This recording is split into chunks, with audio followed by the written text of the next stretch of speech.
چاہے وہ نماز کے ذریعے ہو، چاہے وہ تسبیح و تحلیل کے ذریعے ہو، چاہے کسی اور کے ذریعے ہو، اگر وہ اللہ کا ذکر کر رہا ہے اس کو دلوں کا چین سکون ملتا ہے، دل کو راحت ملتی ہے، دل کو سکون ملتا ہے۔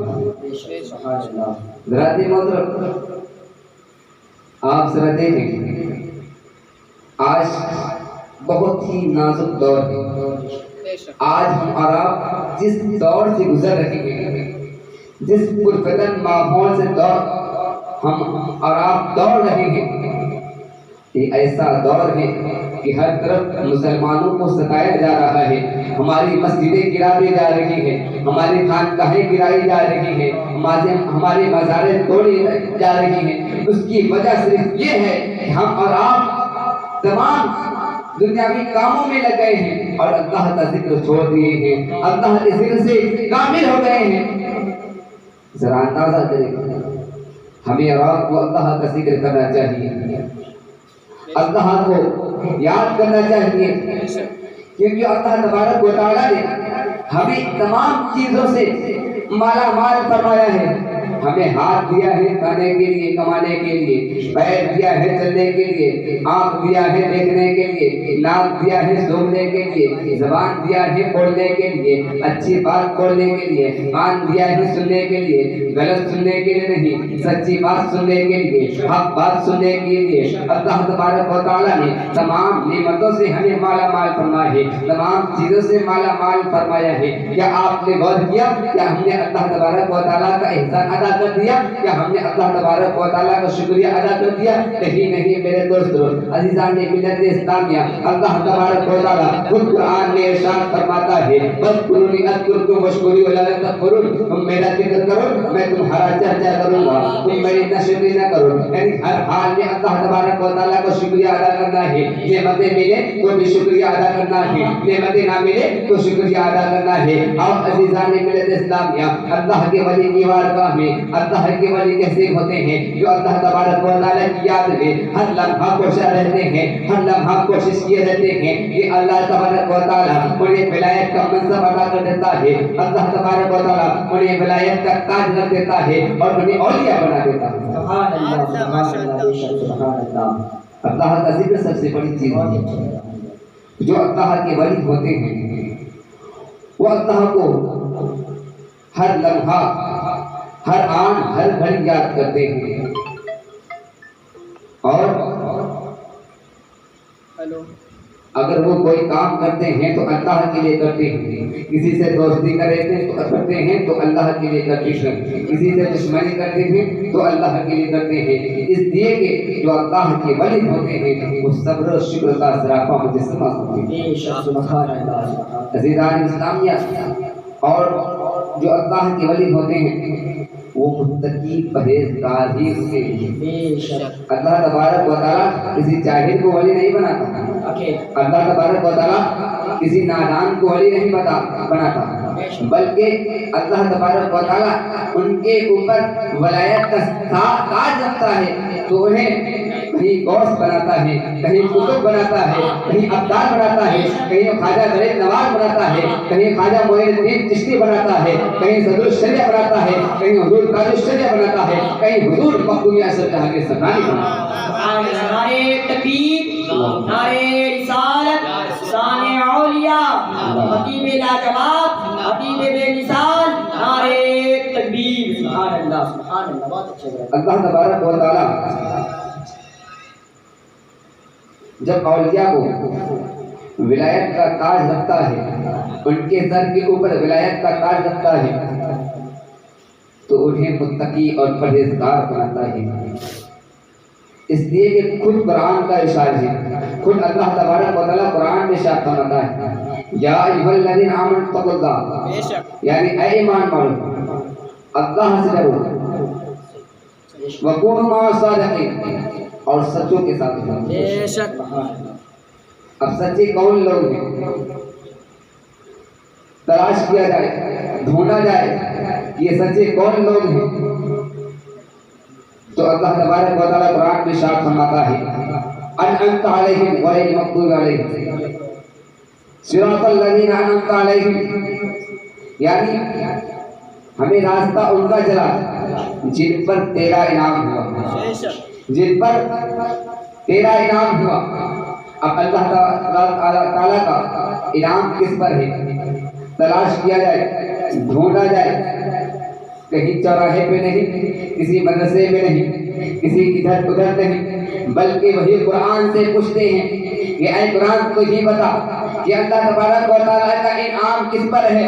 تو قرآن جواب دیتا ہے انعم اللہ علیہم من النبیین والصدیقین والشہداء والصالحین۔ سبحان اللہ سبحان اللہ۔ یعنی اللہ تعالیٰ کے انعام نبیوں پر ہے، اللہ تعالیٰ کے انعام صدیقین پر ہے، اللہ تعالیٰ کا انعام شہداء پر ہے، اللہ تعالیٰ کا انعام اولیاء صالحین پر ہے۔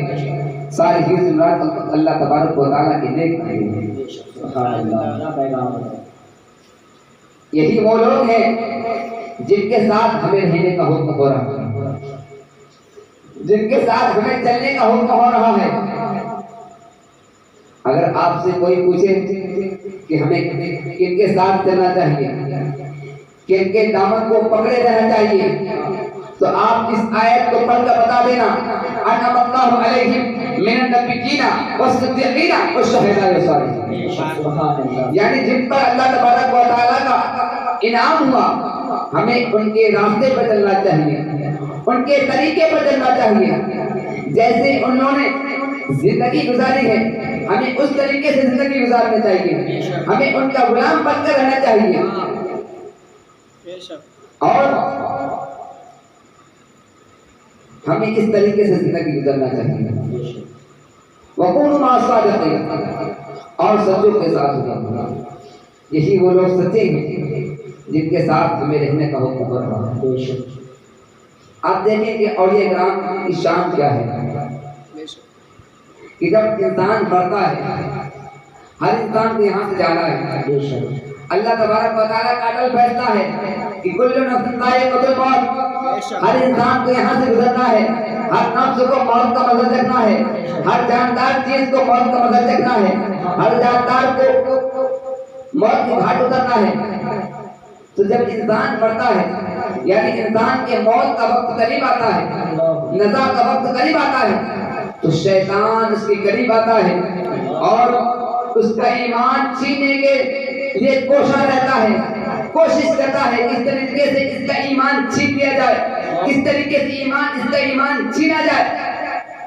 حضرت محترم حضرت امام فخر الدین رازی رحمۃ اللہ علیہ بہت پائے کے بزرگ ہیں، اور انہوں نے بہت عبادت کی، وہ اللہ تعالیٰ کے ولی ہیں، اور جب ان کا نزا کا وقت قریب آتا ہے تو ان کے پاس شیطان آ جاتا ہے اور کہتا ہے کہ اے اللہ کے بندے، تم نے اللہ تعالیٰ کی عبادت کی، تم نے خدا کو پہچانا؟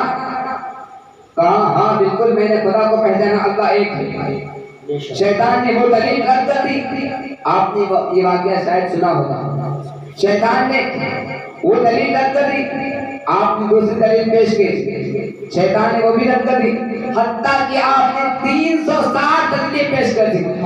وہ شیطان مربوط، شیطان لعین، جو فرشتوں کا سردار رہ چکا تھا، فرشتوں کا استاد رہ چکا تھا، انہوں نے وہ شیطان لعین نے تمام دلیلوں کو رد کر دی۔ تو آپ کے پیر کامل مرشد کہیں دور دراز پر وضو فرما رہے تھے، حضرت نجم الدین کبرا رحمۃ اللہ علیہ، آپ نے آواز دیا کہ اے فخر الدین رازی، یہ کیوں نہیں کہتے کہ میں کسی دلیل کے اللہ تبارک و تعالیٰ کو ایک مانتا ہوں، بے شک سبحان اللہ، میں کسی بغیر دلیل کے، کسی دلیل کے اللہ تبارک و تعالیٰ کو ایک مانتا ہوں۔ بے شک سبحان اللہ۔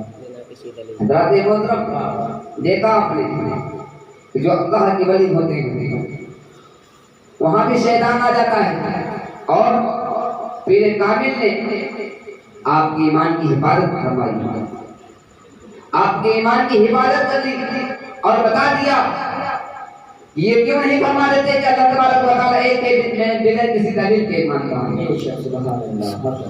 یہ اولیاء کی شان ہے کہ اولیاء کرام جو ہوتے ہیں وہ دو ہی سے پہچان لیتے ہیں کہ ہمارا مرید کہاں پر ہے، وہ پہچان لیتے ہیں کہ ہمارا مرید اس وقت کیا کر رہا ہے، وہ جان جاتے ہیں کہ ہمارا مرید کہاں پر ہے۔ اس لیے ہمیں اولیاء کرام سے وابستہ رکھنا چاہیے، اولیاء کرام سے ان کے دامن کو تھامے رہنا چاہیے اور ان کا فیض حاصل کرنا چاہیے۔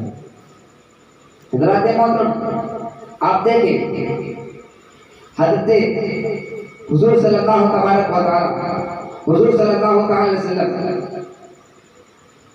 کے زمانے میں بنی اسرائیل میں ایک شخص تھا اور اس نے 99 قتل کی تھی، 1 2 نہیں، 10 20 نہیں، 50 60 70 80 90 نہیں، بلکہ 99 لوگوں کو قتل کر چکا تھا۔ اور ایک شخص کے پاس آیا اور کہا کہ میری توبہ قبول ہو سکتی ہے؟ اس نے کہا نہیں، ہرگز نہیں، تمہاری توبہ قبول نہیں ہو سکتی ہے۔ کہا کہ میں 199 انسانوں کا قاتل ہوں، کہا کہ تمہاری توبہ قبول نہیں ہو سکتی، ہرگز نہیں۔ اس نے اس کو بھی، اس کے گردن کو مار دیا اور اس کو بھی ختم کر دیا۔ اب پورے 100 ہو گئے، پھر ایک شخص کے بارگاہ میں حاضر ہوا اور کہا کیا میری توبہ قبول ہو سکتی ہے؟ میں نے 100 لوگوں کو قتل کیا ہے، کیا میری توبہ قبول ہو سکتی ہے؟ اس نے کہا کہ ہاں، فلاں بستی میں چلے جاؤ، وہاں کچھ اللہ والے رہتے ہیں اور ان سے معافی مانگو، ان کی بارگاہ میں توبہ کرو، اگر وہ معاف کر دے تو تمہارے لیے نجات ہے۔ عزیزان ملت اسلامیہ، وہ اپنے گھر سے نکلتا ہے اور چلتا ہے، راستے ہی میں فوت ہو جاتا ہے، راستے ہی میں اس کا انتقال ہو جاتا ہے، راستے ہی میں وہ مر جاتا ہے، یہاں تک کہ رحمت کے فرشتے آ جاتے ہیں اور عذاب کے فرشتے بھی اس کو روح کو لینے کے لیے آ جاتے ہیں۔ رحمت کے فرشتے کہتے ہیں میں اس کی روح کے لے کر جاؤں گا، اس لیے کہ یہ اولیاء اللہ کی بارگاہ میں جا رہا تھا، اگر یہ 100 انسانوں کا قاتل ہے، مگر حضور صلی اللہ تبارک و تعالی، حضور صلی اللہ تعالی علیہ وسلم کے مطابق وہ اولیاء اللہ کی بارگاہ میں جا رہا تھا۔ عذاب کے فرشتے کہنے لگے کہ میں اس کو لے کر جاؤں گا، اس کی روح کو میں لے کر جاؤں گا، اس لیے کہ یہ 100 انسانوں کا قاتل ہے۔ اللہ تبارک و تعالی فرماتا ہے کیسے آواز آئی کہ اے لوگوں، اے فرشتوں، ذرا رک جاؤ اور ٹھہرو، جہاں سے یہ چلا تھا، جس طرح چل رہا تھا وہاں سے راستہ ناپ لو، اگر یہ اولیاء کی بستی کے قریب ہے اسے جنت میں لے جاؤ، اور اگر اولیاء کی بستی کے قریب نہیں ہے، اپنے گھر کے قریب ہے تو اسے جہنم میں لے جاؤ۔ سبحان اللہ، سبحان اللہ۔ حضرات محترم، دونوں طرف سے ناپا گیا، دونوں طرف سے ناپا گیا تو ایک بارش جو اولیاء کرام کی بارگاہ میں حاضر ہو چکا تھا، یعنی ایک بارش وہ اولیاء کی بارگاہ میں سے قریب ہو چکا تھا، تو پتہ چلا کہ رحمت کے فرشتے اس کو جنت میں لے گئے۔ آپ نے دیکھا کہ جو 100 انسانوں کا قاتل ہے وہ جنت میں جا سکتا ہے، تو جو انسان اولیاء کی بارگاہ میں دن رات لگا رہتا ہے اور ان کے دامن کو پکڑے رہتا ہے اور یہ کام سے فیض حاصل کرتا ہے، کیا جنت میں نہیں جا سکتا؟ جا سکتا ہے، ضرور جا سکتا ہے۔ اس لیے کہ جو اللہ تعالیٰ کی بارگاہ میں اور حضور صلی اللہ علیہ وسلم سے دعا کرتا ہے اور اولیاء کاملین کی بارگاہ میں آتا ہے تو اللہ تبارک و تعالیٰ اس کی تمام دعا کو قبول فرماتا ہے اور اسے جنت حاصل کرتا ہے۔ ذات محترم، بس آپ نے بات ہے کہ حضرت محمود اشرف جہاں کے سرکار بہت بڑے ولی، پائے کے ولی ہیں، پائے کے بزرگ ہیں۔ کچھ بنارس کے پنڈتوں نے ایک مرتبہ آپ سے بحث و مباحثہ ہو گیا تھا اور تو آپ نے ایک بت کو کہا کہ اللہ کے حکم سے زندہ ہو جائے، تو وہ بت زندہ ہو گیا۔ وہ دیکھ کر پنڈت اسلام لایا اور کلمہ توحید کا اقرار کیا، مسلمان ہو گیا۔